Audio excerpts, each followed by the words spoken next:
All right, we're gonna talk about card acquisition update. So they just released this today. It's on my phone. You guys can see that up there. Well, the thing is, I can't actually load it on their website. I don't know if it's only tied to the mobile app. So we're gonna have to use Marvel Snap Zone to talk about this.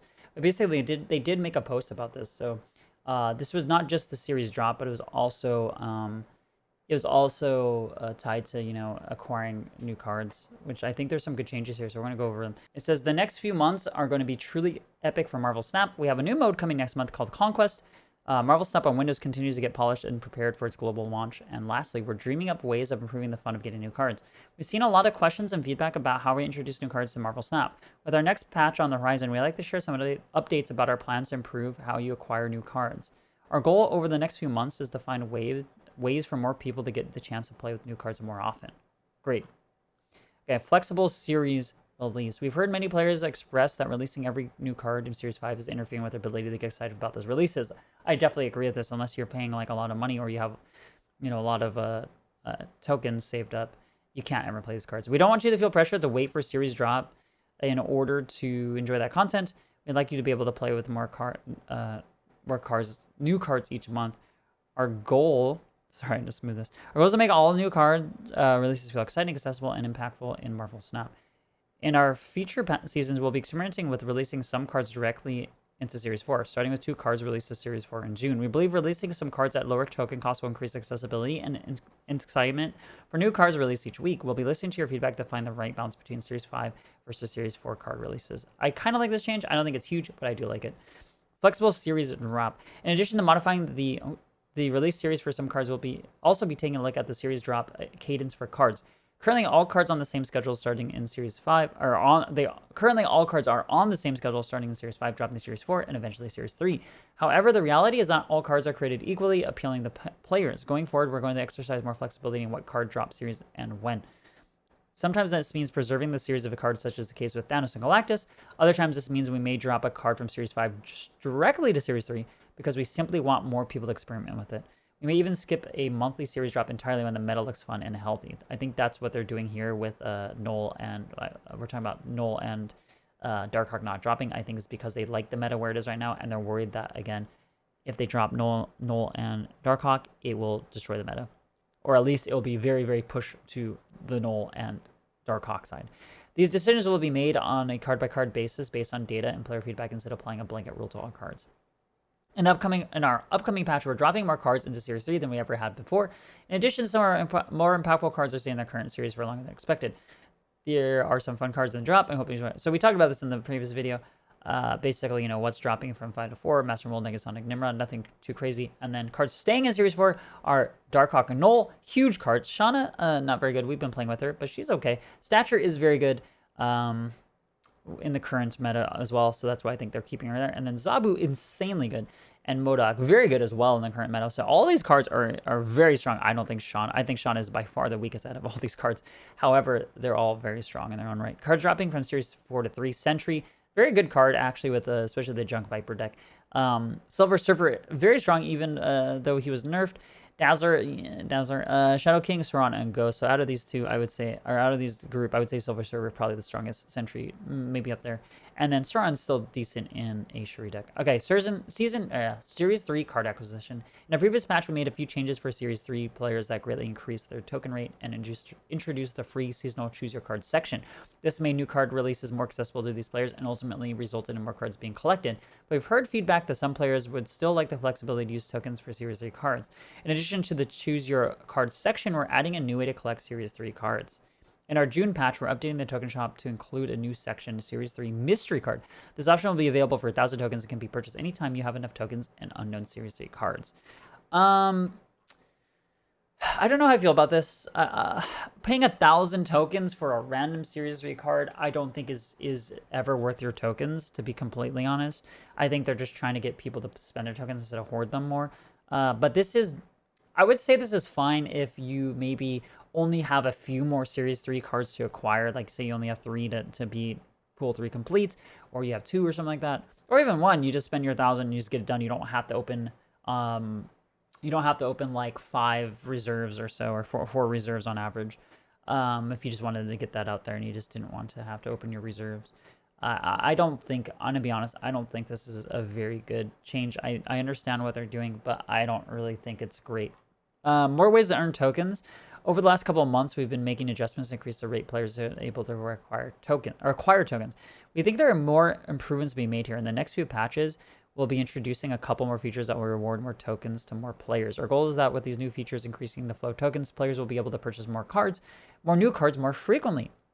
The first of these new features will be weekend missions. Weekend missions will offer more goals and rewards for players beyond their current daily missions and weekly missions. With the initial release of this feature, each weekend will have 3 weekend missions. Win games that earn credits. Win games with season pass card to earn gold. So you will have to pay money or pay your gold to earn more golds. So more of a little more pay to win feature. However, the season pass is the best, I guess, like the best bang for your buck, I guess you'd say. If you're going to put any money in the game, it probably should go into the season pass. Win games with newly released cards to earn tokens. This is an interesting one for sure. Each of these reward amounts will vary depending on the difficulty of the mission. There'll be weekly missions available for each new card release. Weekly missions for a newly released card are a great way to earn back tokens with your new cards, essentially reducing the overall token cost. Oh, sorry, hold on. Let me see real quick. Okay, that's it, I guess. Okay, I thought there was going to be more. But basically, they said they have a thing in here where they're going to give you... oh, yeah, this is the one I wanted to talk about. Win games with newly released card to earn tokens. So, this is interesting. Basically, they're saying that over the weekend, you're going to get 3 missions. 1 to get credits, 1 to get gold, and 1 to earn more tokens. However, the only way to earn tokens is to play with a newly released card. I'm not sure what that means. I think what they mean is you have to buy this weekly spotlight card. I think that's what it is. So you have to spend 6,000 tokens to get tokens back. I think it really depends on how much you get back. Because if I'm paying 6,000 tokens, collector tokens, to get like 1,000 back, I mean, it's a discount of a discount of 1,000.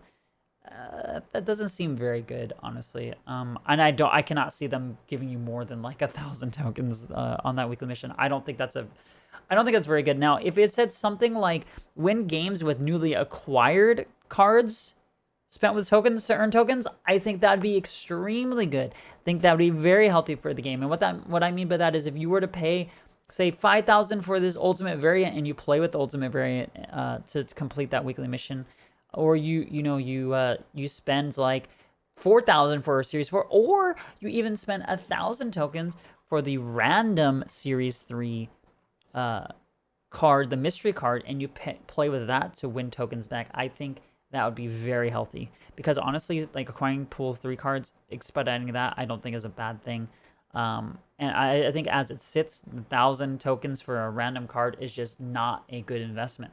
But if you could invest 1,000 for that random card and then do the weekly mission to maybe get back like 500 tokens or something, I think that'd be great. And I would actually use that most likely, because 500 is not bad at all to pay for a card.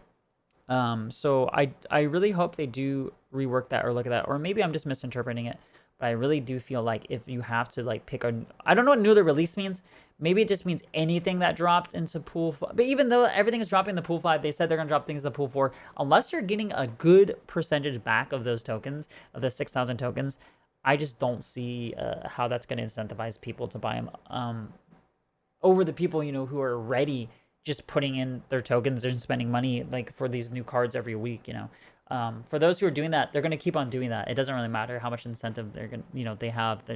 There's nothing that's going to incentivize them more than already, that they're already doing. Whereas like people on the fence, I don't know, because people on the fence, I feel like they can afford buying these all the time. Now, you might think like, okay, if I buy this one now, I can get 1,000 back, or 5. I don't know what the number is. We'll say 500 back, because I don't think they're gonna give you 1,000. Let's say I can get 500 tokens back, and then I should have enough, like where I am right here, to buy that one big card like High Evolutionary next week.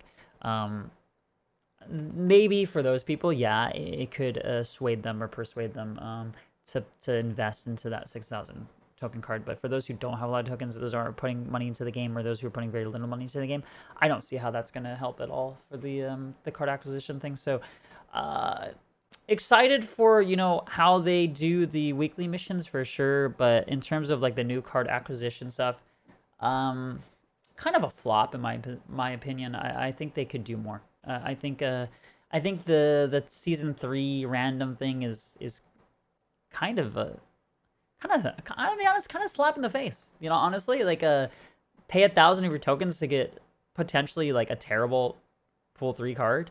Instead of being able to rotate and pin one and pick that series 3 for 1,000 like we did before. I don't know. Just feels really scummy in my opinion. So I guess that's how I feel about it. I think they could do it much better. I think they're on the right track, but I think right now they're just kind of not putting enough effort into it.